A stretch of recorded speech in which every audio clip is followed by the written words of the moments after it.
کر کے آئیں تو وہ ہے اس کی سارا مطلب آپ ہی دیکھیے خواتین میں کسی کو آج تک ہم نے سنا نہیں ہوگا کہ جلوس کا پرمٹ ان کے نام پہ ہے، لیکن یہ عورت ان کی کربلا 8-25 محرم کو بہت بڑا، میں آپ کو ویڈیو بھیجوں گا، آپ دیکھیے گا کہ اتنا زبردست اور اتنا منظم جلوس 4-5 گھنٹے کا ہوتا ہے ان کا۔ پہلے مجھے کافی فون آیا، مجھے یاد بھی نہیں رہا اچھی طرح سے، جی جی جی کچھ ان کی جو بشارت ہوئی تھی، جی جی جی وہ کچھ تھا، مطلب مجھے ایگزیکٹلی یاد نہیں رہا کہ کیوں۔ امام زمانے سے ریلیٹڈ ان کا بہت زیادہ وہ ہے، ان کا پروگرام بھی ضروری قائم تھا، وہ بہت ان کا بہت سالوں چلا ہے، بہت فیمس، ابھی کچھ دنوں کے انہوں نے بند کیا ہوا ہے۔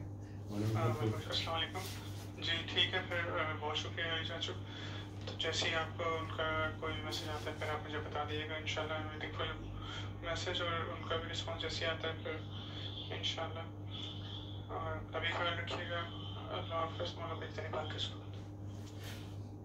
ڈاکٹر صاحب آپ نے بتایا تھا کہ ہم اپنی یوتھ کو، اپنی نوجوان نسل کو امام زمانہ علیہ السلام کی ذات بابرکات سے کس طرح آشنا کر سکتے ہیں، کر سکتے ہیں، متوجہ کر سکتے ہیں۔ جی، پہلا سوال پہلا سوال ہے غیبت امام زمانہ میں ہماری کیفیت انتظار کیا چاہیے؟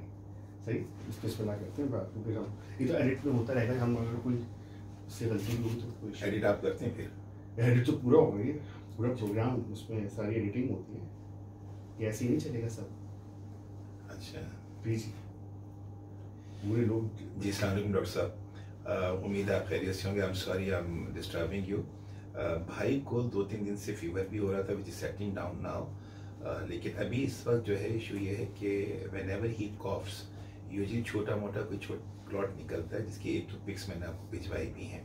Does he need to consult you, یا کچھ اور آپ ایڈوائز کریں گے فردر کوئی ٹیسٹ؟ ان کا سی بی سی صحیح ہے، P T I N R صحیح ہے، اینڈ چیسٹ ایکس رے میں بھی ایز سچ کوئی ایسی چیز نہیں ہے۔ I would be waiting for your answer. Thank you so very much and sorry for inconvenience. اللہ حافظ۔ My eldest brother is not well actually, ان کو کینسر ڈائگنوز ہوا ہے۔ امی سے پہلے، امی کا تو ہمیں تھا بھی نہیں کچھ ایسا، ٹھیک ہے اولڈ ایج تھی، سب کچھ تھا، لیکن جس دن بھاجن کی سرجری تھی اس سے 1 دن پہلے امی کی ڈیتھ ہوئی۔ اچھا، اللہ نے صحت دے، زندگی بس دعا میں یاد رکھیے گا۔ جی۔ اعوذ باللہ من الشیطان الرجیم، بسم اللہ الرحمن الرحیم۔ تمام تعریف خدائے برتر کے لیے، درود و سلام محمد آل محمد کے لیے۔ ناظرین اکرام، میں آپ کا میزبان خاور رضا نقوی پروگرام قائم آل محمد میں آپ کی خدمت میں حاضر ہوں۔ ناظرین، ہم مسلسل غیبت امام زمانہ علیہ السلام پر، ان کے موضوع پر بات کر رہے ہیں۔ یہ ایک ایسا وسیع موضوع ہے کہ جس پہ جتنی بات کی جائے کم ہے، کیونکہ زمانہ بھی امام کا ہی ہے، اور ہمیں ظہور کی کیسے تیاری کرنی چاہیے، آگاہی کے لیے ہم یہ مسلسل پروگرام قائم ٹی وی پر دے رہے ہیں۔ تو ہمارے ساتھ آج موجود ہیں ہمارے مہمان، بے انتہا خوبصورت گفتگو کرتے ہیں، دین کے بارے میں تو بتاتے ہی ہیں، لیکن ساتھ ساتھ لوگوں کی زندگیوں کو بھی بچاتے ہیں۔ آئیے چلتے ہیں ان کی طرف اور ان سے گفتگو کا آغاز کرتے ہیں۔ جی ڈاکٹر صاحب، بہت بہت شکریہ، السلام علیکم۔ بسم اللہ الرحمن الرحیم، وعلیکم السلام۔ آپ کی بہت مہربانی کہ آپ نے، آپ کا بہت شکریہ کہ آپ آئے، اور یہ پروگرام ہم آپ کے ساتھ کر رہے ہیں بہترین۔ آپ ہماری بہت قائم ٹی وی والوں کی طرف سے آپ کو بہت بہت شکریہ کہ آپ نے ٹائم نکالا۔ آپ کی نوازش ہے۔ مجھے خوشی اس بات کی ہے کہ آپ نے ایک انتہائی اہم موضوع کی پر گفتگو کرنے کے لیے مجھ ناچیز کا انتخاب کیا، اور یہ وہ موضوع ہے کہ جس کے متعلق گفتگو ہر فورم سے ہونی چاہیے اور بے انتہا ہونی چاہیے، بے شک، اس لیے کہ امام زمانہ علیہ السلام کی ذات مبارکہ حقیقت میں قرب قیامت کے نزدیک حق اور باطل کی میزان جو ذات قرار پائے گی، وہ سرکار حجت دورہ کی ذات مبارکہ ہے۔ بے شک۔ تو قائم ٹی وی بھی اور آپ بھی میری طرف سے مبارکباد کے مستحق ہیں کہ آپ نے اس ذکر کا، اس موضوع کا انتخاب کیا کہ جو موضوع ہماری موجودہ حالات سے اور ہماری زندگیوں سے بہت زیادہ ریلیونٹ ہے۔ بہت شکریہ ڈاکٹر صاحب۔ آپ کیونکہ اتنی خوبصورت گفتگو کرتے ہیں تو ظاہر سی بات ہے ہم یہی چاہیں گے کہ ہمارے ناظرین کو ایک اچھا میسج جائے اس پروگرام کے ذریعے۔ تو ڈاکٹر صاحب، ہم اپنا پروگرام انشاءاللہ شروع کرتے ہیں، اور میں آپ سے کچھ سوالات اپنے اس پروگرام کے حوالے سے کروں گا، تو آپ ہمارے ناظرین کے لیے کچھ اس پہ روشنی ڈالیے. اچھا ڈاکٹر صاحب، میرا سوال آپ سے پہلا یہ ہے کہ غیبت امام زمانہ علیہ السلام میں ہماری کیفیت انتظار کیا ہونی چاہیے، اس پر آپ تھوڑی سی روشنی ڈالیے. جی نقوی صاحب، بے انتہا اہم سوال امام زمانہ علیہ الصلوۃ والسلام کی ذات مبارکہ کے حوالے سے آپ نے اس وقت ناظرین کے سامنے اور میرے سامنے رکھا ہے. کیفیت منتظرین امام زمانہ، یہ وہ موضوع ہے کہ جس موضوع کو ہمیں ہر فورم سے تواتر کے ساتھ بیان کرنا چاہیے، اس لیے کہ جب تک کہ ہم اس کیفیت کو حاصل نہیں کریں گے جو اس منتظر کے منتظرین کی کیفیت ہے، سبحان اللہ، تو ہم خود کو امام کے غلاموں میں شامل نہیں کر سکتے. بے شک. اور ظاہر دیکھیے، ہر شے کا کوئی جو بھی نظریہ ہم رکھتے ہیں اس کا کوئی نہ کوئی مقصد ہوتا ہے، جی. اور بغیر مقصد کے کوئی بھی نظریہ نہ پنپتا ہے اور نہ ہی نتیجہ آور ثابت ہو سکتا ہے. اگر ہم خود کو منتظرین امام وقت کہتے ہیں، جو کہ ظاہر ہم سب ہیں، ہر چند کہ اگر ہم اس کے لیے اس کیفیت کو اختیار نہ کریں جو حقیقت میں درکار ہے، لیکن حقیقت یہ ہے کہ اس منتظر کا انتظار کرنا رب ذوالجلال نے ہر شے کی فطرت میں رکھ دیا ہے. سبحان اللہ. اور اس فطری تقاضے کو اپنے اندر محسوس کرنا، اور محسوس کرنے کے بعد اس کے لیے جو ریکوائرڈ چیزیں ہیں ان کو اپنی زندگی کا حصہ بنانا، یہ ہمارا فرض اولین ہونا چاہیے. سبحان اللہ. کیفیت منتظرین امام زمانہ، دیکھیے امام زمانہ کی ذات مبارکہ وہ ذات نہیں کہ جس کو ہم کسی دن تک مخصوص رکھیں، کسی تاریخ تک مخصوص رکھیں. لائک نیمہ شعبان اور ہم امام علیہ الصلوۃ والسلام کے ذکر کی محفلیں منعقد کریں، امام کی بارگاہ میں عریضہ روانہ کریں اور امام سے اپنے جذباتی اور قلبی لگاؤ کا اظہار کریں. This is not quite enough. یا شب جمعہ آئے اور ہم امام کو یاد کریں اور امام کی یاد میں گریہ کریں، یا جمعے کی صبح ہو اور ہم نادب بن کر بارگاہ امام زمانہ میں ندبہ کریں. یہ سب چیزیں اپنی جگہ پر، لیکن ذات یوسف زہرا فقط نیمہ شعبان تک، فقط شب جمعہ تک، فقط روز جمعہ تک محدود نہیں ہونی چاہیے. بے شک. امام عالی مقام کی ذات مبارکہ، حجت دورہ کی ذات مبارکہ، وہ ذات مبارکہ ہے کہ جس ذات سے لمحے بھر کے لیے بھی مجھے غافل نہیں رہنا ہے. بے شک. لمحے بھر کے لیے بھی، not even a single moment of a منتظر امام وقت، ایسا نہیں ہونا چاہیے کہ جس میں خیال امام وقت نہ ہو. واہ سبحان اللہ. جس میں اپنے امام کے لیے تڑپ موجود نہ ہو. ایک لمحہ بھی میری زندگی کا ایسا نہیں ہونا چاہیے. اور اس ایک لمحے کو حاصل، یعنی زندگی کے ہر لمحے کو انتظار امام زمانہ کا لمحہ بنانے کے لیے مجھے اپنے کردار میں، مجھے اپنی زندگی میں، مجھے اپنے نشست و برخاست میں، اپنی رفتار و گفتار میں، اپنے رشتوں کو نبھانے میں، اپنے معاش کے حصول میں، اپنے تعلیمی مراحل کو طے کرنے کے لیے مجھے ان تمام چیزوں کو اس کے مطابق کرنا ہوگا جو میرا امام چاہتا ہے. واہ واہ سبحان اللہ. بے شک. جو زمانے کا امام چاہتا ہے. میرا کوئی بھی قدم میری اپنی مرضی کے لیے نہ ہو بلکہ امام کی رضا کے لیے ہو. واہ. اس لیے کہ اگر امام راضی ہے تو رب راضی ہے. رب راضی. واہ واہ. اگر میں اپنے امام تک پہنچ جاتا ہوں تو پھر میرا امام مجھے میرے رب تک پہنچاتا ہے. واہ واہ. بے شک. تو اپنے امام کا خیال میں اپنے ذہن میں ہر وقت رکھوں.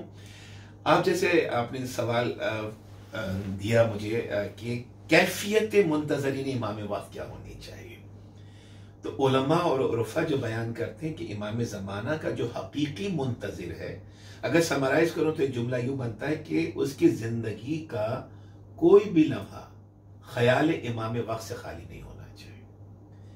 یہاں تک کہ بحث موجود ہے کتابوں کے اندر کہ میں اپنے نوجوانوں کے لیے بیان کروں، اس لیے کہ الٹیمیٹلی مجھے یہی میں سمجھتا ہوں کہ آپ کا مقصد نوجوانوں کو موٹیویٹ کرنا ہے انتہائی ریلیونٹ موضوع کی طرف. اور ظاہر ہے یہ یوتھ ہی ہماری ہوپ ہے، ہمارا کل ہے، تو ہمیں ان کو اس سانچے میں ڈھالنا ہے جس سانچے میں ڈھل کر انسان ایک مہدوی معاشرے کے لیے خود کو تیار کرتا ہے. کیا بات. ایک ولایتی معاشرے کے لیے خود کو تیار کرتا ہے.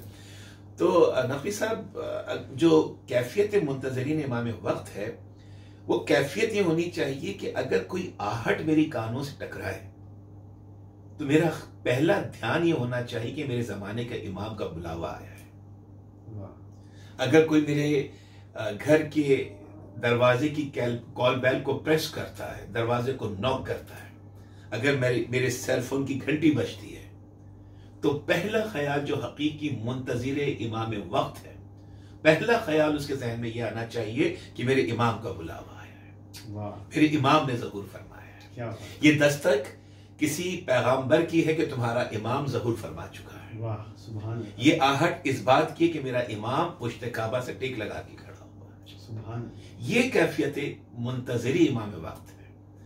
یہاں تک کہ کتابوں میں آپ یقیناً جانتے ہیں، یہ میں اپنے نوجوانوں کے لیے عرض کر رہا ہوں کہ کتابوں میں یہ تک موجود ہے کہ جو حقیقی منتظر امام وقت ہے، جو اپنے زمانے کے امام کا انتظار کر رہا ہے، وہ غفلت کی زندگی بسر نہیں کرتا ہے. وہ اس حد تک متوجہ ہوتا ہے اپنے امام کی طرف کہ عرفا یہ لکھتے ہیں، علماء یہ لکھتے ہیں کہ جو منتظر امام وقت ہے اس کو سوتے میں جوتے پہن کے سونا چاہیے. Now this is a great message, great lesson for our youth. اگر ہم نے اپنے بچوں میں اس چیز کو کلکیٹ کر دیا تو آپ یقین مانیے کہ ایک ولایتی معاشرے کی تشکیل مشکل نہیں ہوگی. وہ معاشرہ جو رحمانی معاشرہ ہے، جو مصطفی معاشرہ ہے، جو فاطمی، جو علوی، جو حسنی، جو حسینی، جو مہدوی معاشرہ ہے، اس معاشرے کے لیے کیا کیفیت درکار ہے، کیا کردار درکار ہے.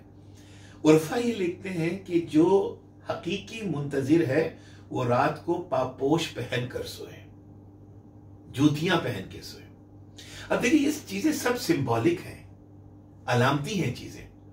اس میں مقصد یہ نہیں ہے کہ اگر میں امام کا چاہنے والا ہوں تو جوتے پہن کر اور بستر پہ لیٹ جاؤں، نہیں، بلکہ سمبولک کیا ہے، اس میں علامت کیا ہے، اس میں استعارہ، اس میں اشارہ کیا ہے کہ دیکھیے اس حد تک تیاری ہونی چاہیے امام کی آواز پہ لبیک کہنے کی، جس کے لیے ہم الاجل کی صدا بلند کر رہے ہیں، جس کے لیے تڑپ تڑپ کر میں اور امام کا ہر چاہنے والا ہر جمعے کو ندبہ کرتا ہے کہ این جامع الکلمۃ علی التقوی. جب اس کا بلاوا آ جائے اور رات کے کسی پہر میں کوئی مجھے جگا کے بولے کہ سنو تمہارے امام نے ظہور فرمایا ہے، تو امام کی بارگاہ میں حاضر ہونے کے لیے یا امام کی صدا پہ لبیک کہہ کے قدم آگے بڑھانے کے لیے اتنا وقت بھی ضائع نہیں ہونا چاہیے جتنا وقت جوتا پہننے میں ضائع ہوتا ہے. اس درجے کی تیاری ہونی چاہیے. یعنی یہ نہیں کہ آپ جوتے پہن کے سو جائیں، بلکہ تیاری کو اتنا مکمل رکھیں، ٹو دا میکس، اس حد تک تیاری کو رکھیں کہ جب امام آواز دیں تو لمحہ ضائع نہ ہو امام کی آواز پہ لبیک کہنے کی. یہ کیفیت منتظرین امام وقت. سبحان اللہ، سبحان اللہ. ناظرین آپ سماعت فرما رہے ہیں، کتنا خوبصورت میسج ڈاکٹر صاحب نے دیا ہے. تو آئیے ڈاکٹر صاحب ایک سوال پر اور آپ سے ہم چاہیں گے کہ ہمارے ناظرین کے لیے آپ کچھ روشنی ڈالیں کہ ہم اپنی یوتھ کو، اپنی نوجوان نسل کو کس طرح امام کی ذات کی طرف متوجہ کریں. اس پر آپ تھوڑا سا روشنی ڈالیں. جی بالکل، آپ نے وجہ فرمایا، اس لیے کہ سب سے اہم بات امام زمانہ کی ذات مبارکہ کے حوالے سے یہی ہے کہ ہم اپنی یوتھ کو کتنا تیار کر رہے ہیں، اپنے نوجوانوں کو کتنا تیار کر رہے ہیں. ہماری محافل، ہماری مجالس، ہماری سوشل گیدرنگز، ہماری آپس کی میل جول، روابط، اس میں کس حد تک امام زمانہ کی فکر اور امام زمانہ کا ذکر شامل ہے. دیکھیں، اپنی یوتھ کو موٹیویٹ کرنے کے لیے امام زمانہ کی طرف ہمیں سب سے پہلی بات تو یہ ہے کہ ذکر امام زمانہ کو فروغ دینا ہوگا.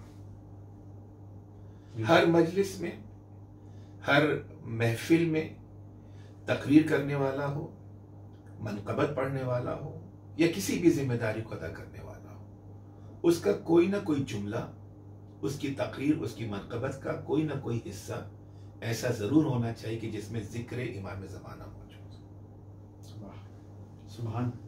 اگر مقرر ہے، خطیب ہے، عالم ہے اور وہ تقریر کر رہے ہیں تو اس تقریر کے دوران اگر دورانیہ 40 منٹ کا ہے، 50 منٹ کا ہے، تو 5 منٹ اپنے وقت کے امام کے لیے نکالیں. ذکر اتنا تو ہونا چاہیے. اتنا تو ہونا چاہیے. کیونکہ وقت زمانہ بھی ان کا ہی ہے اور ظہور بھی قریب ہے. ہم ان کی رعیت ہیں، بے شک ان کے زمانہ امامت میں ہم زندگی گزار رہے ہیں، ہر چند کے وہ پردہ غیبت میں ہے، لیکن یہ ڈیفینیٹلی ہم سے غافل نہیں ہے، بلکہ المیہ تو یہ ہے کہ ہم ان سے غافل ہیں. اور جب یہ غفلت ختم ہو جائے گی تو امام پردہ غیبت سے عالم ظہور میں تشریف لائیں گے. تو نوجوانوں کو اس موضوع کی طرف راغب کرنے کے لیے دیکھیں 2 چیزیں ہمیں کرنی پڑیں گی. پہلی چیز تو یہ ہے کہ ہمارا جو نوجوان ہے نا وہ ایک کنفیوژن کا شکار ہے. ہم نے ذات امام زمانہ کو اس کے سامنے اس طرح سے پیش کیا ہے کہ وہ ذات حجت دورہ سے خود کو کوریلیٹ نہیں کر پا رہے ہیں، وہ ایک ربط نہیں بنا پا رہے ہیں، وہ ایک توسل کو قائم نہیں کر پا رہے ہیں.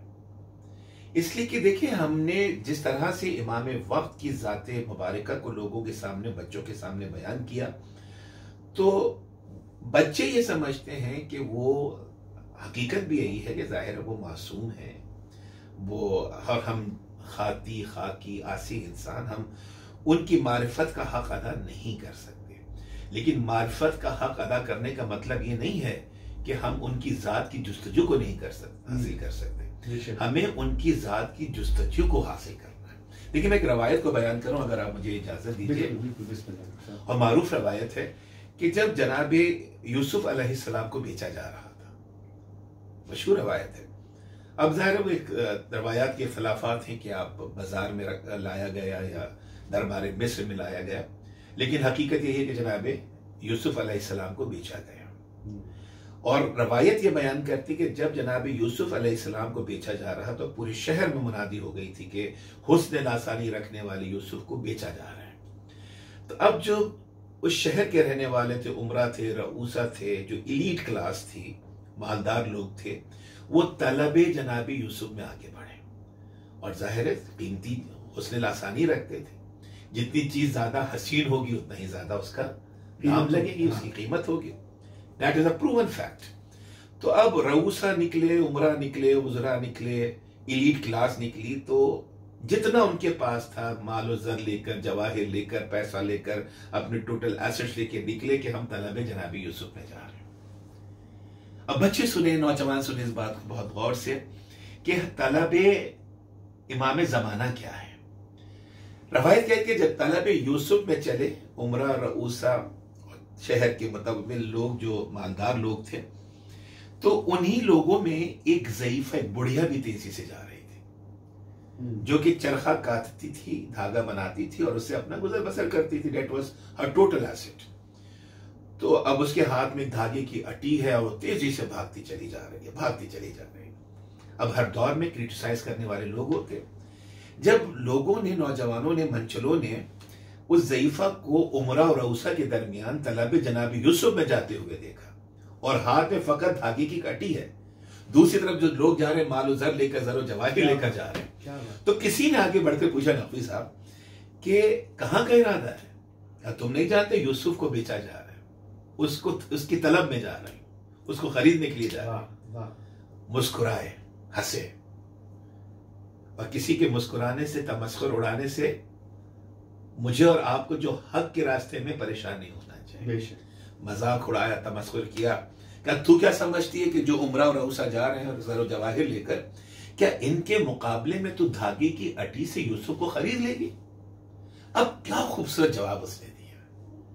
اگر یہ فکر جو اس ضعیفہ کی فکر ہے، اگر میری فکر ہو جائے، اگر آج کے ہر منتظر امام وقت کی فکر ہو جائے، تو کامیابی دور نہیں ہے، منزل دور نہیں ہے. جب منچلوں نے اسے کہا کہ کیا تو یہ سمجھتے کہ دھاگے کی اٹی سے یوسف کو خرید لے گی، تو اب اس نے بڑے فخر سے ان سوال کرنے والوں کی طرف دیکھا اور ایک بہت خوبصورت جواب دیا. مسکرا کے کہتی کہ جانتی میں بھی ہوں کہ اس دھاگے کی اٹی سے میں یوسف کو خرید نہیں سکتی ہوں. غور فرمائیے گا، جانتی میں بھی ہوں کہ دھاگے کی اٹی سے میں یوسف کو خرید نہیں سکتی. کہا پھر کیوں جا رہی ہے؟ کہا جا اس لیے رہی ہوں کہ رہتی دنیا تک جب بھی یوسف کے طلبگاروں کی کوئی فہرست بنے تو میرا نام بھی اس میں شامل ہو جائے. سبحان اللہ سبحان اللہ. دیکھیے کیا فکر ہے, کیا فکر ہے. طلب جناب یوسف ہے, ملے نہ ملے وہ ایک الگ بات ہے. اس فہرست پہ اپنا نام شامل کرنا چاہتے ہیں جو یوسف کے طلبگاروں کی فہرست ہے, تو وہ یوسف مصر کی طلب میں چلے. میں آپ ہم سب یوسف زہرا کی طلب میں. بے شک بے شک. تو کچھ تو ایسا ہو کہ ہمارا نام ان کے چاہنے والوں میں شامل ہو جائے, ان کے طلبگاروں میں شامل ہو جائے.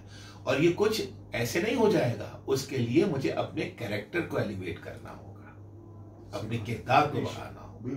اور کردار کس طرح سے بڑھے؟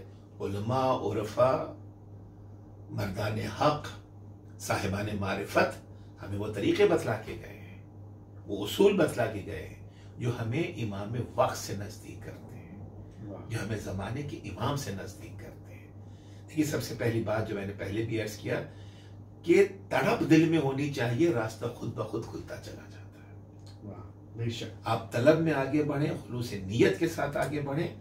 جس کی طلب میں آپ آگے بڑھیں گے وہی آگے بڑھ کر ہاتھ کو تھامے گا. سبحان, یہ میرا یقین ہے, یہ میرا ایمان. سبحان سبحان. ماشاء اللہ ڈاکٹر صاحب, کیا کہنے آپ کی گفتگو کے. ڈاکٹر صاحب ایک سوال اور آپ سے چاہوں گا کہ امام کی غیبت میں ہماری ذمہ داریاں کیا ہونی چاہیے, اس پر بھی ہمارے ناظرین کے لیے کچھ. جی, غیبت امام میں ہماری ذمہ داریاں, جیسے کہ ایک گفتگو کا تسلسل ہی ہوگا, جیسے میں پہلے بھی عرض کر رہا تھا کہ غیبت امام میں ہماری ذمہ داریاں اس معاشرے کو قائم کرنے کی ذمہ داری ہے جو کہ ایک ولایتی معاشرہ ہے. اور اس ولایتی معاشرے کو قائم کرنے کے لیے سب سے پہلی چیز جو وہ کردار سازی ہے. کردار سازی, بے شک. جب تک کردار سازی نہیں ہوگی معاشرہ سازی نہیں ہو سکتی, اس لیے کہ معاشرہ کردار سے بنتا ہے, اور کردار, اپنا کردار میں خود بناؤں گا, اور ہر مثبت کردار معاشرے میں ایک مثبت تبدیلی کو لے کر آتا ہے, اور یہی مثبت تبدیلی ظہور امام زمانہ کی بنیادی شرائط میں شامل ہے. سبحان اللہ. تو کردار سازی کی طرف ہمیں بہت توجہ دینی ہوگی, اور یہ کردار سازی اس میں دیکھیں دین جو ہے نا وہ ٹوٹل سبمیشن کا نام ہے. دین خدا کی رضا پہ راضی ہونے کا نام ہے. بے شک. دین حضرات محمد و آل محمد کے اصولوں پہ چلتے ہوئے بارگاہ خداوندی سے اتصال اور متصل ہونے کا نام ہے. سبحان. اس میں میری اپنی کوئی مرضی نہیں ہے. میں I cannot manipulate the دین, کہ دین کو اپنے فائدے کے لیے جہاں فائدہ سمجھوں دین کو اختیار کر لوں, اور جہاں دین میرے بینیفٹ سے کولائڈ کر رہا ہے, متصادم ہو رہا ہے, وہاں پہ دین کو میں ایک طرف رکھوں اور اپنے فائدے کو, اپنے مقصد کو مقدم رکھتے اپنی زندگی کو آگے بڑھیں. It's not so. مطلب یہ دین جو ہے نا ایک ٹوٹل پیکج ہے, ٹوٹل پیکج جس کے اندر میں کوئی رد و بدل نہیں کر سکتا. اور دین دیکھیے, اور بعین ہی امام کی منتظرین کی کردار کی بھی بات آتی ہے. آپ ایک نام ہے تاریخ میں جناب ام خالد کا, آپ یقیناً جانتے ہوں گے. میں اپنے بچوں کے لیے اس روایت کو عرض کروں گا کہ معتبر ترین روایت ہے. جناب ابو بصیر اسدی کوفی نے اس روایت کو, جو کہ چھٹے امام کے شیعہ تھے, جن کے لیے چھٹے امام کا جملہ ہے کہ اگر ہمارے ساتھ ابو بصیر اسدی کوفی جیسے مددگار نہ ہوتے تو آثار نبوت کو بچانا ہمارے لیے مشکل ہو جاتا. اللہ سبحان اللہ. سبحان. یعنی چھٹے امام نے ایک شیعہ کا کردار بتلایا, ایک اپنے محب کا کردار بتلایا کہ ہمارا محب اتنا بلند کردار ہو سکتا ہے کہ ہمارے مشن کی تکمیل میں ہمارا مددگار ثابت ہو سکتا ہے. سبحان. اور بعین ہی یہی زمانے کے امام کی بارگاہ میں ہمیں سوچ کر حاضری دینی ہے کہ ہمیں مقصد امام کو, مشن امام کو آگے بڑھانا ہے. امام کے 313 ناصران جن کا امام انتظار فرما رہے ہیں کہ یہ کاؤنٹ کمپلیٹ ہو, اذن خداوندی ہو, پردہ غیبت سے عالم ظہور میں تشریف لائیں. تو جناب ابو بصیر اسدی کوفی نے اس روایت کو بیان کیا کہ جناب ام خالد ایک چھٹے امام کی شیعہ ہے. اور میں بلکہ ابھی عرض کر دوں کہ جناب ام خالد کے لیے روایتوں میں موجود ہے کہ جناب ام خالد حجت دورہ کے 313 ناصران میں شامل ہوں گے. سبحان اللہ. 313. جن میں خواتین میں کسی روایت نے 50 نام بتلائے خواتین کی، کسی نے 12 بتلائے، لیکن جو خواتین امام کے 313 ناصران میں شامل ہیں، جس جناب زبیدہ خاتون ہے، اسی طرح سے جناب ام خالد ہے۔ اب جناب ام خالد کے کردار میں ایسا کیا ہے کہ انہیں قبر سے اٹھا کر 12ویں امام کے لشکر میں شامل کیا جا رہا ہے۔ سبحان اللہ۔ چھٹے امام کے ساتھ بھی تھی، 12ویں امام کے ساتھ۔ تو ایسا کردار میں کیا ہے؟ اگر یہ کردار مجھے سمجھ میں آ جاتا ہے نا نقوی صاحب، تو میں امام کے منتظر ہونے کے لیے اپنے کردار کو تیار کر سکتا ہوں۔ واہ بے شک۔ روایت کہتی ہے کہ جناب ام خالد دربار امام میں تشریف لائیں، بہت طویل روایت، اس کو میں سمرائز کروں گا، مختصر کر کے کنسائزلی بیان کروں گا۔ بھرا ہوا دربار ہے امام کا۔ ام خالد کہتی ہیں کہ مولا میرا ایک مسئلہ ہے جس کو لے کر میں آپ کی خدمت میں حاضر ہوں۔ کیا مسئلہ؟ امام جانتا ہے، لیکن اگر استفسار ان سے کر رہے ہیں تو مقصد کیا ہے کہ 14 صدیوں بعد یہ پیغام مجھ تک بھی پہنچ جائے، بے شک، ہم سب تک پہنچ جائے بے شک، کہ سنو تمہارے امام کی رعیت میں جب تم زندگی گزار رہے ہو تو تمہارا کردار کیا ہونا چاہیے، تمہاری زندگی کیا ہونی چاہیے۔ کہا مولا میں بیمار ہوں اور اس بیماری میں مبتلا ہو کر میں مدینے کے ہر معالج کے پاس گئی، لیکن میری بیماری میں کوئی کمی نہیں آئی۔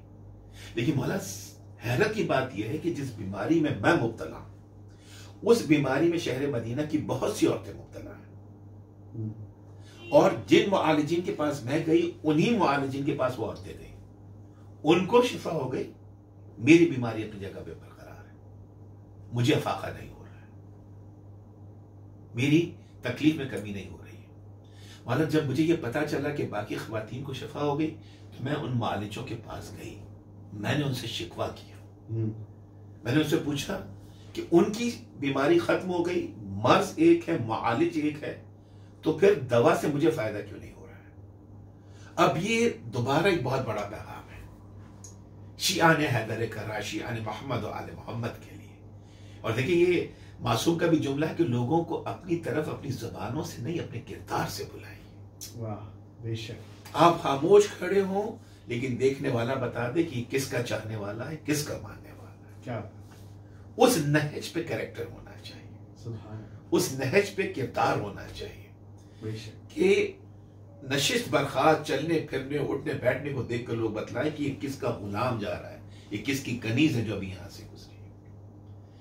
تو ام خالد نے جب یہ شکوہ اپنے معالجین سے کیا تو ام خالد کہتی ہے مولا ہر معالج نے مجھے ایک ہی جواب دیا، اور وہ جواب کیا تھا کہ ام خالد جو دوا ہم نے ان خواتین کو پرسکرائب کی تھی وہ دوا ہم آپ کو تجویز نہیں کر سکتے۔ She got surprised۔ ام خالد کہتی ہے میری حیرت کی انتہا نہیں رہی، میں نے ان سے شکوہ کیا کہ کیوں آپ مجھے پرسکرائب نہیں کر سکتے، کیا وہ ایکسپینسو میڈیسن ہے، میں افورڈ نہیں کر سکتے، کیا مسئلہ ہے، آپ نے کیوں نہیں دی مجھے وہ دوا؟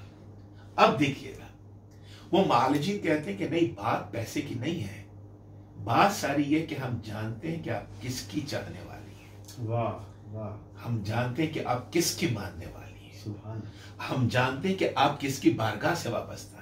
کہ اس سے اس کا کیا تعلق ہے؟ کہ بہت گہرا تعلق ہے۔ ہم جانتے تھے کہ اگر ہم نے وہ دوا آپ کو پرسکرائب کی تو آپ کبھی اس دوا کو استعمال نہیں کریں گی۔ کہا کیوں نہیں استعمال کروں گی؟ کہا میں خالد جانتے ہیں کہ جو دوا جس سے انہیں شفا ہو گئی اس دوا کی تیاری میں ہم نے شراب کو استعمال کیا، سبحان اللہ، سبحان اللہ، شراب کو استعمال کیا اوہ، خالد وہ دوا ہم آپ کو تجویز نہیں کر سکتے تھے۔ دیکھیے کیا ایکنالجمنٹ ہے کیریکٹر کی، واہ، کیا ایکنالجمنٹ ہے کردار کی، اس کردار کی جو زمانے کے امام کی بارگاہ سے وابستہ ہے، جو وقت کے امام سے منسلک اس کردار کی ایکنالجمنٹ خیر کر رہے ہیں واہ، کہ ہم نہیں پرسکرائب کر سکتے تھے آپ کو وہ دوا، کیا بات، اس لیے کہ اس میں شراب استعمال ہوا تھا۔ ہم جانتے تھے کہ اگر ہم نے آپ کو دوا دی تو آپ دوا کو استعمال نہیں کریں گی، آپ مر جائیں گی، آپ مرض کی شدتوں کو برداشت کر لیں گے، لیکن خلاف دین، خلاف شریعت، خلاف حکم امام وقت آپ جانا برداشت نہیں کریں گے۔ روایت یہ کہتے ہیں نقوی صاحب کہ اس وقت زمانے کے امام نے جملہ فرمایا، میرے صادق امام نے، میرے چھٹے امام نے جملہ فرمایا امام فرماتے ہیں ام خالد جب ہر معالج نے تیرا علاج وہ شراب ملی دوا بتلائی ہے تو میرے پاس کیا لینے آئی ہے؟ بس جیسا سوال امام نے کیا اس کے مطابق امام نے جواب، امام جانتے تھے کہ جواب کیا آئے گا، اور ہر عاشق امام وقت کے لیے امام نے سوال کر کے ام خالد کی زبان سے اصول مہیا کر دیا۔ ام خالد نے نگاہ اٹھائی، وقت کے امام کی طرف دیکھا، جملہ کہا کہ مولا میں نے انہیں اپنا معالج مانا تھا، اپنا امام نہیں مانا تھا، میرا امام تو ہے فرزند رسول، اگر آپ حکم کریں گے تو دوا استعمال کروں گی، منع کر دیں گے تو مر جاؤں گی، دوا کی طرف نہیں جاؤں گی۔ سبحان اللہ۔ اب نتیجہ دیکھیے گا، روایت کہتے کہ اس وقت صادق آل محمد پنجوں کے بل کھڑے ہوئے، مجمع کی طرف دیکھا اور ایک جملہ فرمایا، حسرت سے جملہ فرمایا، اور میں تو یہ کہتا ہوں، میرا تصور یہ کہتا ہے کہ اس جملہ زمانے کا امام بھی فرما رہا ہے۔ اگر میں اپنے سامع فہم کو بیدار کروں تو فضاؤں میں میرے وقت کے امام کا جملہ گونج رہا ہے۔ امام نے مجمع کی طرف دیکھا، چھٹے امام نے، اور حسرت سے ایک جملہ کہا، کاش ہمارا ہر چاہنے والا ام خالد کی طرح ہو جائے۔ تو اگر ام خالد 12ویں امام کے لشکر میں شامل ہے تو کیوں شامل ہے کہ زمانے کے امام کی حکم کے خلاف کبھی زندگی نہیں گزاری ہے، تو اگر میں وقت کے امام کی حکم کے مطابق زندگی کو گزاروں تو میں اس معاشرے کو قائم کر سکتا ہوں جو معاشرہ ظہور امام وقت کے لیے درکار ہے۔ سبحان اللہ، سبحان اللہ۔ ڈاکٹر صاحب اتنی خوبصورت گفتگو ہے، اور اس میں ہمیں بس تھوڑا سا بریک چاہیے آپ سے۔ جی ناظرین، اب وقت ہوا ہے ایک بریک کا، آپ دیکھ رہے ہیں قائم ٹی وی، تھوڑی دیر میں حاضر ہوتے ہیں۔ ذرا دیکھ لیں کتنی ڈیوریشن ہوئی۔